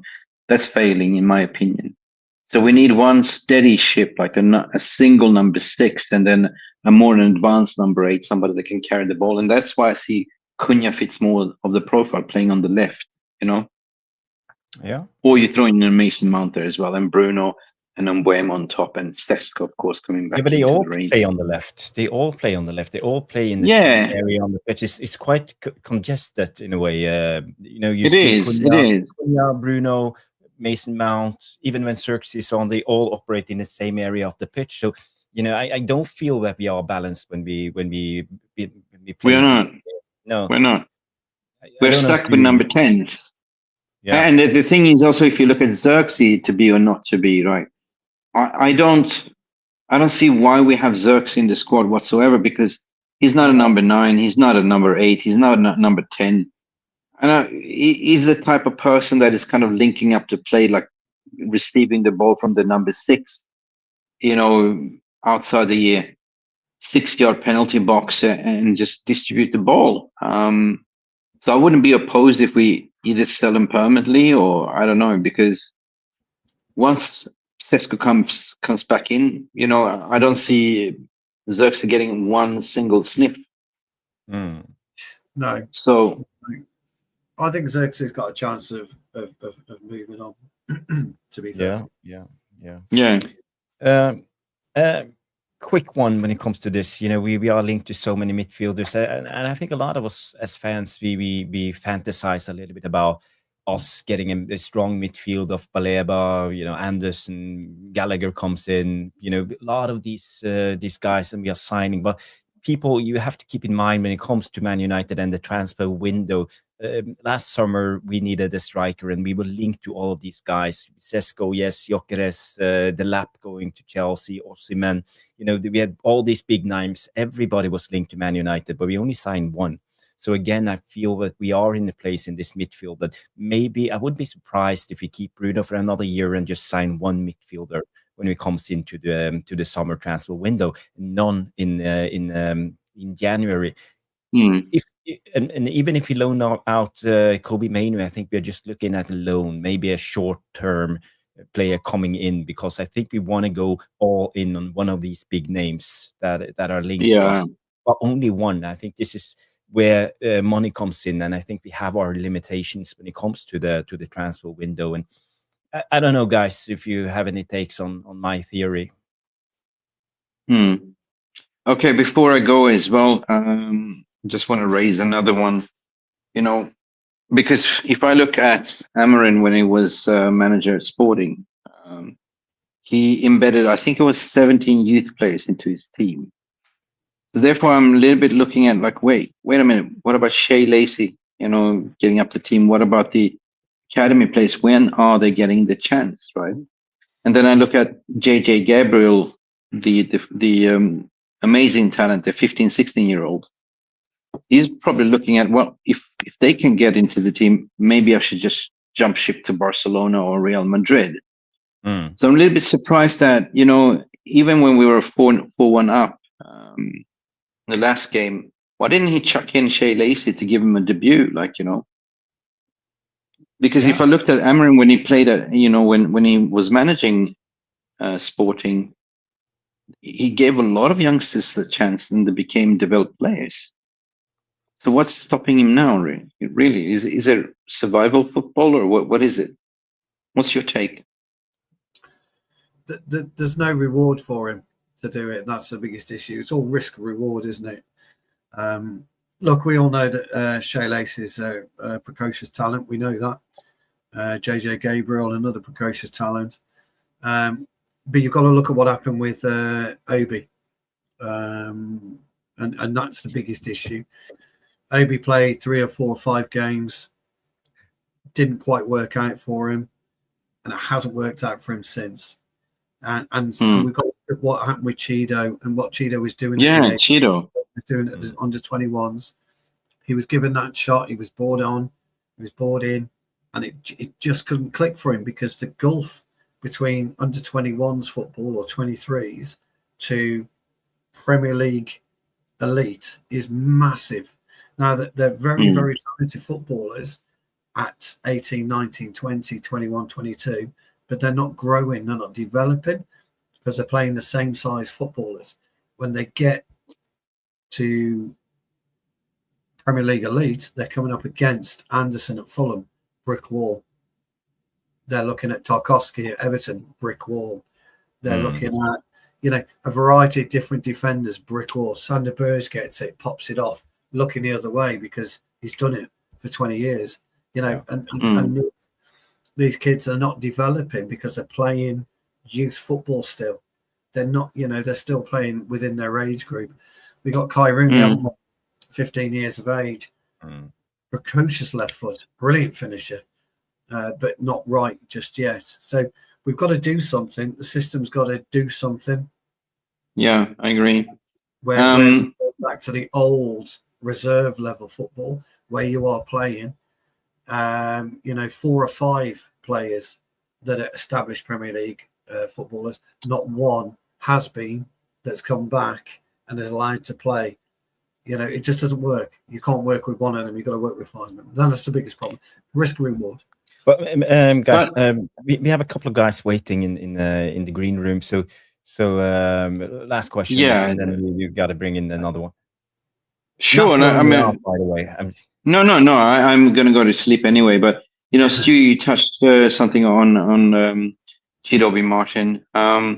It's kind of a little bit weird because he was picked last season. He was experienced first in football, and this year nowhere to be seen. So maybe it's Xerxes blocking his path in this team. I don't really know, but I would like to. I like to see Cheeto come back into the frame, of course. I like to see a little bit more of a youth being embedded this season as well, so we can actually see what they are. But all in general, I think even if we don't get a new midfielder or new signings, there's certainly ways we can tweak the system to make it better, right? I saw a brilliant tweet below there that even if Bruno is playing deep, he's still creating an XYZ, but I still believe that Bruno is wasted. So there's what we talked about earlier, but anyway, thank you for the opportunity to come, and happy anniversary, boys. Yeah, thank you, Mick. And I have to say, give Mick a shout. He's our first member, and he gave the channel its first super chat, by the way. And he's still a member. He's been a member now for 12 months. So thank you so much for the support, Mick. You are brilliant. Yeah. Thank you. Good night, boys. And Theo Bilal is there in United. Everybody, good to see you guys. Good night from Malaysia. No, from Bali. Bali. Big up. Big up. Big up. Cheers. All the best, mate. Ta-da. Okay, guys, I didn't want you to bring on because Mick had a slight delay, so it's hard when we have a lot of guys on the chat at once. So I want to say hi to Sean, United versus everybody, and Bilal, I am Titanium. Big up, guys. Hello. Big up. So it's Bilal's first time on the channel, so I will let him speak first. I hope it's okay, Sean. But how are you doing, Bilal? Hello, guys. I'm good. How are you? Yeah, we're good. We're good. I'm so glad that you came on. Always been a great supporter of the channel, and you've been around for forever. I remember your name. I am Titanium on even on MUFC Realist TV when we did the Jarvis's Corners, you and I, for years. So I've been on it a few times. Yeah. So how's life and what's your take on this Kobbie Mainoo thing? It's good, thanks. First of all, I just want to congratulate you for the anniversary. I've really enjoyed watching your tactical breakdowns over the past year. It's great channel. That's really helped me understand football tactics much better than I used to. Thank you. That's what we try to achieve, to bring tactics to the people. We are not the tacticals, Stu and I, but we played the game for at least how many years now, Stu? 100 years combined? Long time. No, Stu is lagging. Oh, crikey. 50. Am I lagging? Wow. Yeah, you're lagging. I'm going to go out and come back in. Okay, cool. Yeah, I'm going to go out and come back in. Mm-hmm. Yeah, go out. Okay, I just removed him. And thank you for those kind words, Bilal. You're a long time viewer. But so what's your take on the Kobbie Mainoo thing? We have debated for the whole entirety of the show. I really want Kobbie to stay. I really like him as a player, and if he left, I'd be very disappointed. I'd feel like this club would lose its identity if we let a player like Kobbie go. It'd be a real shame. So I think the best thing for him right now is to get a loan. So, and we'll see if Amorim stays or gets sacked. Because I'd be really disappointed if we get rid of Kobbie and it sacked Amorim. Like, I feel like it'd be done for no reason. Like, yeah, I don't know. Just don't want to see Kobbie leave. So if I get what you're saying right, are you actually saying that you think we are getting rid of Kobbie Mainoo because of Amorim? Yeah, he's not getting game time, and I don't think he's favoured by Amorim. What's your take, Sean? Yeah, that's my 2 pence. Brilliant. It's an interesting one. I mean, you guys are helping me procrastinate from doing work. I had to stop and at least give you a big up for 1 year, man. Congratulations. It's awesome. Thank you. Yeah, Kobbie's an interesting one for me. I love Kobbie. I mean, I've been bigging him up on the channel for a while now. I think that people do tend to forget, though, that he is a bit injury prone. He missed a lot of games in the last few years with injuries. Amorim did start him quite a bit when he first got here as well. And I think that we also need to keep in mind that Kobbie's still he's young, really. He's only been playing first team football for a couple of years now, and he's not that old. And so I think there's a lot of factors that I think a lot of people do tend to overlook. That being said, I do think that Kobbie probably could have been more useful in some of these matches, especially Everton, for instance, when we could have used a little bit of that creativity, that close control, that more of attacking output higher up the pitch. There wasn't a need for all those defenders, for instance. So I think that Amorim's still got a lot to learn in. Maybe if he doesn't rate him, and maybe there's room for Amorim to move towards Kobbie, maybe room for Kobbie to move towards Amorim in that regard, in terms of just getting his head down and working hard. But yeah, it's a tough situation. I don't think the media helps. The media were already all over this literally 2 weeks into the season, which I think was absolutely ridiculous. Yeah. I think Bilal lost his connection. So if you want to come on again, just tell me in the private chat, Bilal. So thank you for coming on. Yeah, I think you bring up a good point. But the problem is, as Boxing Straight Talk comes in and say Amorim or Ineos, where is the force trying to get Kobbie out? Because he's a young guy, as you said. He's only played the game for a couple of seasons, and what can he expect? He's up against Casemiro, a seasonal winner who's won the Champions League 4 times. He's up against Bruno Fernandes. You only play 1 game a week. Maybe he should adjust his expectations. Maybe this is as good as it gets. Even if he was another, let's say he was another, if he was Baleba or someone else, could they expect to be in front of Bruno and Casemiro?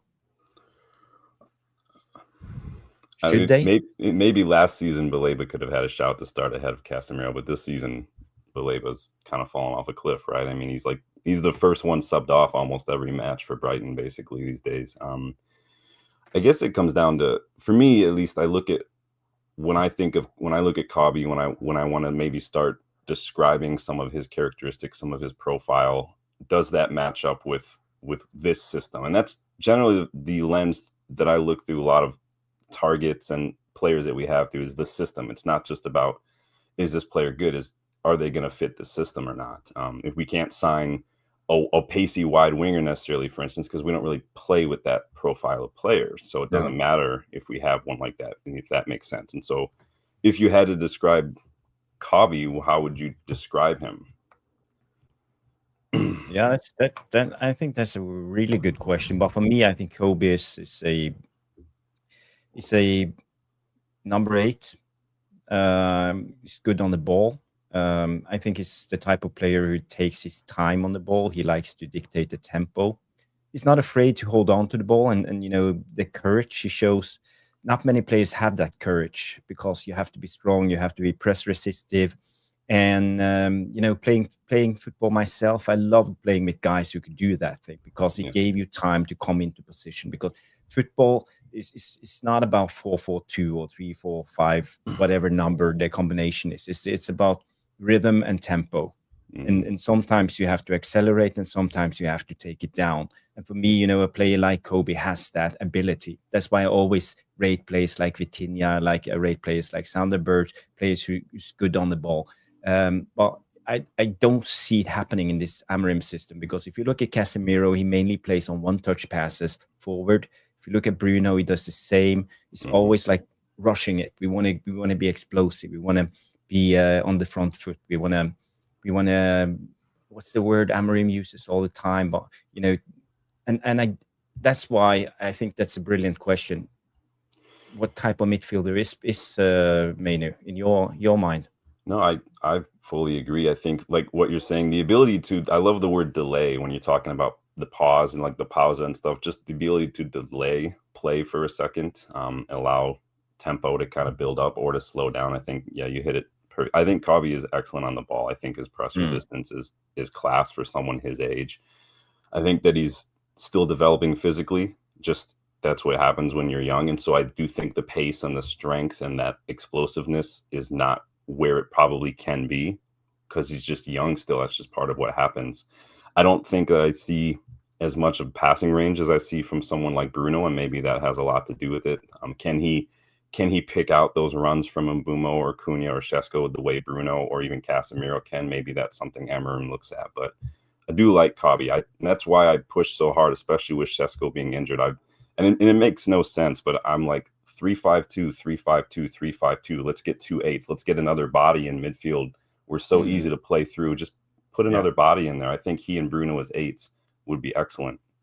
But there's no point in arguing about that, right? No, I think you bring up a good point, and I agree. I think the 3-5-2 is much more balanced because I don't think we play a balanced way of football right now. And I have to say, in almost every Bruno team, I rate Bruno. I think he's been really well. He played really good lately, and Jarl Malmin said it. He brought through Bruno stats, and when you look at his stats, in the 8th row, 7.48 rating, 4 goals, 6 assists. He's creating no matter what he do where he plays, and he's gotten better in the 8th role in the last 8 games. So we can't actually just sit there and criticize Bruno for everything, because he does a lot of things right. But when he also does a lot of things wrong. Let's be honest. Yeah, and this is where a lot of people disagree on Bruno. You have the so-called Bruno inners and the Bruno outers, the Bruno haters, and I don't think it's a debate that we should have. I think we should be balanced. And talking about balance, when we talk about Bruno, you look at Ten Hag. If you look at Amorim, if you look at Martinez, the Portuguese coach, all of them play a 3-1-6 in attack. And when Bruno played at his best, it was under Ollie. And then we had a more balanced approach, because we had 4 defenders, 2 sitting DMs with Fred and McTominay, and we had 4 attackers. Bruno in the 10, we had Rashford, we had Greenwood, and we had Martial. So we were attacking in maybe a 5-5, a 3-2-5 formation, the MW. So for me, I think then we saw the best of Bruno. Yeah. And, because we played him in his best role. Yeah, I think I agree. I think we've had a lot of players for a lot of years, especially under Jose and Ollie, that are very, very good at counterattacking football, but sometimes not very good when you have to slow down and keep the ball on the ground and delay things. Gents, I don't know how long this is going to work. For all of you, I'm having fucking terrible issues with EE. I'm transferring from here to my new house, hence I'm back at my old house, and it's just causing me so much grief. So we'll only do 10 more minutes, so if you can hang on for 10 minutes, that would be great. If not, I know you have issues. I can see myself lagging again, so I'm probably going to say goodbye to everyone, if you can hear me, and I'll talk to you tomorrow, Jarvis, and try and join you when I can. Brilliant. If that makes sense. Brilliant. If you have can a good hear one. me. Sorry, Sean, I'd love to have a debate with you. I really would. No I'm worries. so sorry, guys, but if you can hear me, I'm waving. If you can see me, I don't know what I'm doing. Cheers, Thank you, chaps. Stu. See you. So yeah. Okay, that's Stu for you. But we have done 1 hour 50 minutes already, so we're not going to. If you can stay for 5 more minutes, Sean, it would be great. You know, like you're helping me. You're helping me procrastinate. I'm working on homework. So, well, are you studying or do you have any? yeah, deadlines? I started a player care certification course a few weeks ago, and I've got to do a presentation. So I'm trying to work on that. And that was after my course with the PFA that I've been doing for the last year. Ah, okay. So, So what are you UFRB license or? No coaching license. This is for Okay. the PFA was for football psychology, and the player care is for working in player care. A lot of clubs have player care workers who kind of help in a lot of different ways. Some of it is mental health and well-being, and so I'm trying to add on to my mental health practice and trying to work with footballers and athletes. That's brilliant. That's brilliant. You know, Chelsea have a lot of these player care types around because they have so many youth players, and they follow them when they go out on loan. They go out, visit them regularly, and keep a close eye on them. And usually a lot of ex-players actually doing this job. I know, for example, the Norwegians Florian Flo. He was a vital part of Mason Mount when he was going out on loan to, I think it was Derby or something, for a season or two. And Florian Flo, he visited them every week and followed them and gave a report to Chelsea. And they had tight follow up on players. So that's brilliant. If it's something like that, or am I misunderstanding? No, it's spot on. I mean, it just depends on the club. Not every club has the finances to bring on a full staff. So sometimes it's 1 or 2 people doing a lot of different things, and so it just depends on the club. So where do you stand on Amorim and Kobbie? I think I missed that part. No, I think my main I can understand both sides of the argument, but I'm not happy. I want Kobbie to stay because I rate a player like him, but unfortunately, it's just the way it is. Amorim don't rate him and don't play him, so what's the use keeping him? I think we are at the place right now where the best thing would be just to loan him out in January. Hopefully, we'll get a good loan, and we raise his value, and maybe he will be recalled to the England national team and go to the World Cup. And if you're lucky, I know it's a stretch, but you never know. If he comes into the right environment, let's say he comes into a Brighton, or I think he could do really well because he's a massive talent. He's one of the biggest talents we have produced from the academy in the last 3 to 4 years, I would say. So a player like him going out, raise his value, and then sell him on for a good profit in the summer, and cut our ties. I think this is where we are heading. I think that's the part about the England is the part that kind of bugs me about Kobbie a little bit, because I feel like I wouldn't want him to be so focused on England that he's wanting to go away just so he can get into the England squad. I'd rather have him focus on getting his head down, learning what Amorim needs or wants from him, and try to force Amorim to have a decision to make when it comes to picking the starting 11. I guess I would hope that Kobbie would do that more than focus on England. Plus, if we lose him in January, we have to go get a midfielder. Our midfield is not super stacked right now. We don't have to. We can drop Mount and play Xerxes in one of the 10s just to keep the squad. We could. It's doable. But with AFCON though, I mean, we're going to be losing 3 players, 2 of which play in a position. Like one of them plays in a position that Mount has been playing in as well. And so and as much as I think I agree with you, I've said that before too, drop Mount a little deeper. I think he's a little bit more physical. I don't think Amorim's going to do it. And so it's almost one of those moot points, right? It is what it is. I don't really get into the whole in or out thing. I just let managers make decisions, and they're going to get themselves sacked or backed based on those decisions. It is what it is. Yeah. But yeah, I mean, Yeah. if you're looking at it from Kobbie's perspective, yeah, he probably should leave. If you're looking at it from a club perspective, you'd want him to stay and fight for his place. But I think that would say a lot about his focus. And we know that Amorim does prioritize where your players' focus is. As we did that with Rashford and Garnacho, he dropped them all together, and so yeah, it is what it is. Yeah, it is what it is. I'm actually glad you came on, Sean, because I have something prepared for you. Because I don't know if you saw the Champions League yesterday. I saw some of it. I didn't see all of it. What match?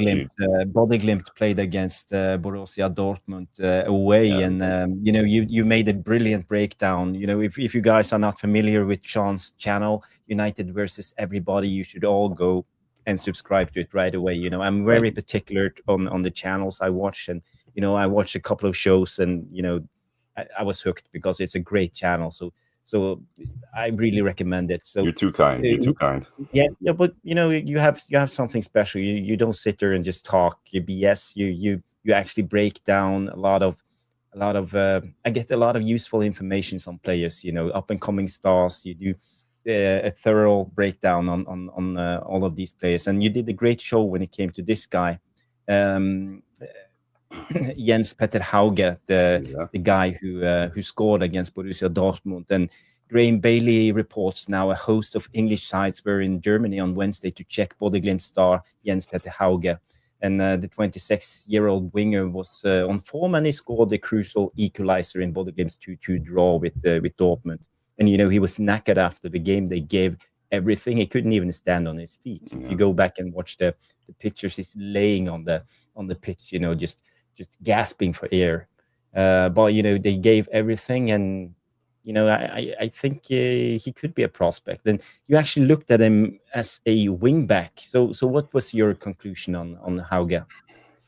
So I looked at him through the lens of when Amorim the other week made that comment about maybe he wishes we maybe had an Ahmad on the left-hand side, someone who is a little bit more attack focused, who when you are facing certain opposition and when you're trying to play a certain way, someone who will do what Ahmad does, but on the left-hand side. And so I looked all over the place. Hauge's been on my list for a while. I just did a report on another player who could suit that role today earlier in a scouting report. But Hauge, I think I brought up the heat maps, the percentiles and everything, even off the ball, he's got a good defensive work rate comparatively speaking to other wingers.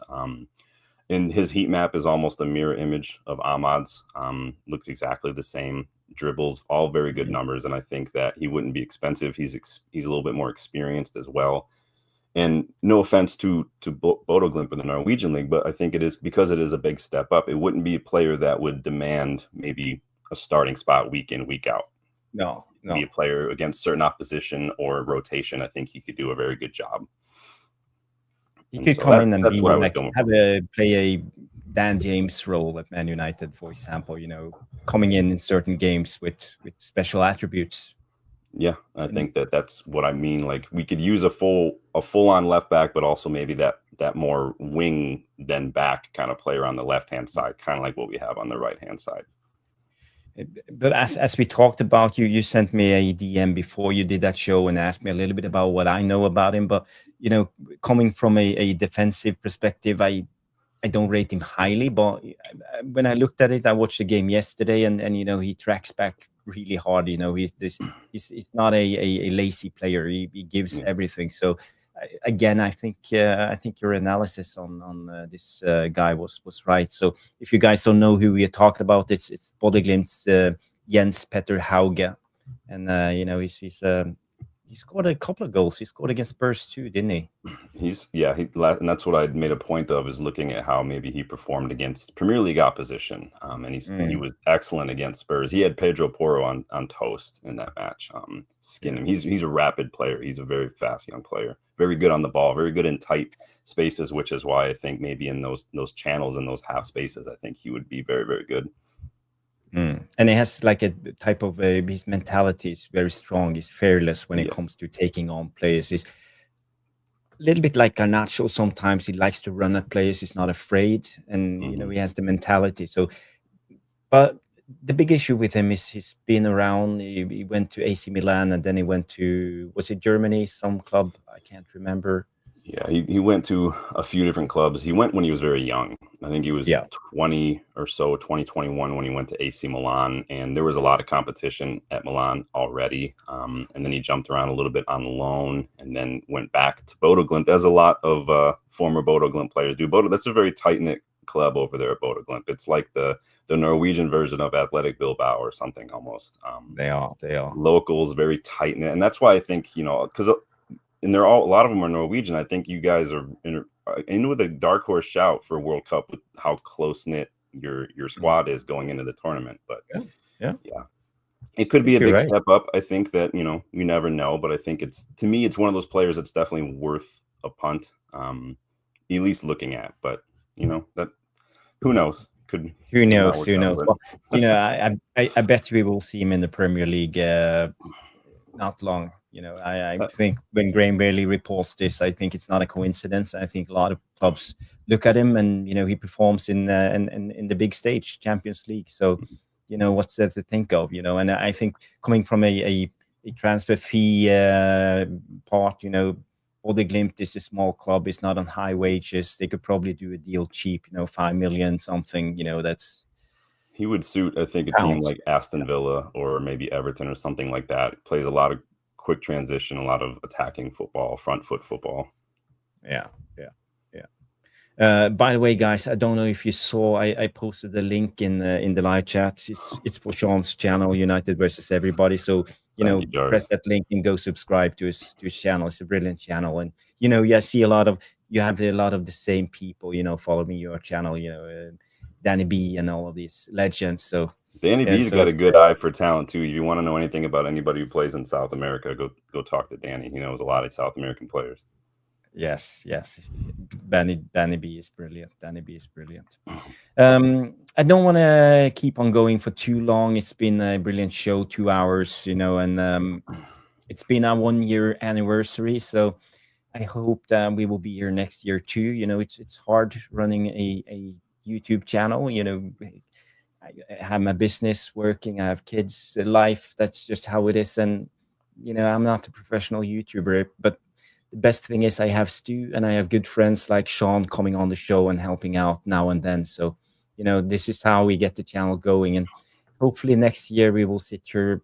Maybe we will double in subscribers. Hopefully we will be 3,000, 3,200, 3,500, but at least I hope there will be progress. So, we will see, but I think the Tactical Devils are here to stay, and as long as I have breath, I will keep on giving you guys shows. You guys are doing a tremendous job. I love just these channels. I love seeing the community grow, the United fan community grow. I never looked at it as competition, because like you're saying, like for you, it's not my job. I just look at it as the more United fans we can have talking about the club and everything, I think the better that is. So it is what it is. But you guys are doing a tremendous job. I was glad to be put onto your channel and get to know you guys a little bit. Glad to do a little crossbar challenges now and then. Those are fun. So Yeah. You did the crossbar challenge. That was brilliant. And my left foot was horrible. No, you've got the chop. You've got the chop. You don't need anything else. You're fine. I still got the chop. And on Saturday I'm 12 o'clock. I'm playing in charity game with the same team. The older guys against the younger guys. So we will see how that goes. So hopefully there will be some footage. Hopefully, maybe I will do the job is chop another time. So we will see. Thank you, Trevor, and thank you, Wendy, for the congratulations. It's been really brilliant. So, guys, if this was your first time, please subscribe to the channel. Jump over to Sean's channel, United vs. Everybody. Give him a subscription, and smash the like if you haven't. I think we are on 40 likes around. So, hopefully, we'll go up to 50. The most important thing is that you watch the show. So thank you, everybody. And thank you, Sean, for coming on. Thank you, Stu. Thank you, Mick. Thank you, Bilal. Thank you, I Am Titanium, Bilal, for the super chats. Thank you, Vopes, for being a member. And thank you, Played Out, bringing a massive super chat of $10. So thank you all for supporting the channel. It's been a great show. guys, Stu and I will be back Sunday night doing a match preview and weekend wrap up. And we have a game coming on Monday against Bournemouth. So we will be there with the match reaction. So it will be a brilliant show. So look out for that one. And we will see you on the next. Have a good one and bye. Bye.